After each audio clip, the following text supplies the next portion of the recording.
Ако изгубите надежда, губите по някакъв начин и жизнеността, която поддържа живота ви. Губите смелостта, умението, което помага да продължите въпреки всичко. Майката е единственият човек, който ни обича безрезервно през целият ни живот. Това е една история, вдъхновена от реалният живот.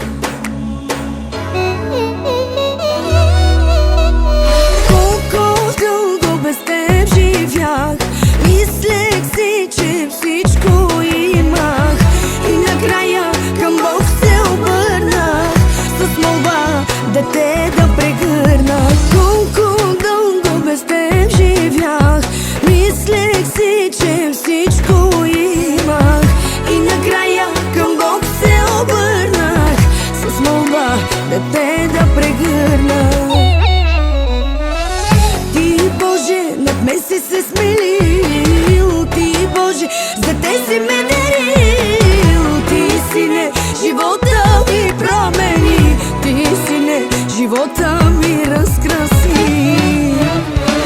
На мама, момчето, на мама, козлето, на тати, синчето, на баба, сърцето.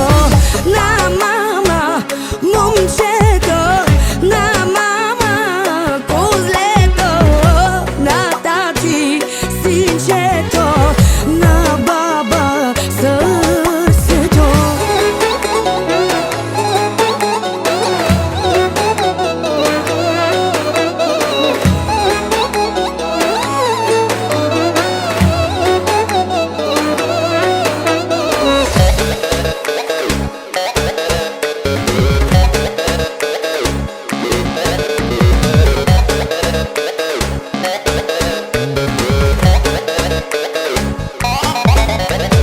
Чакахме те всички ние, молехме се за тебе, Сине, и щом лицето ти видях, се питам как без теб живях.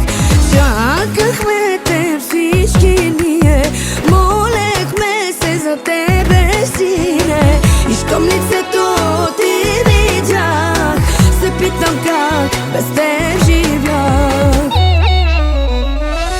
Ти, Боже, над мен си се смилил, Ти, Боже, за те си ме дарил. Ти, Сине, живота ми промени, Ти, Сине, живота ми разкраси.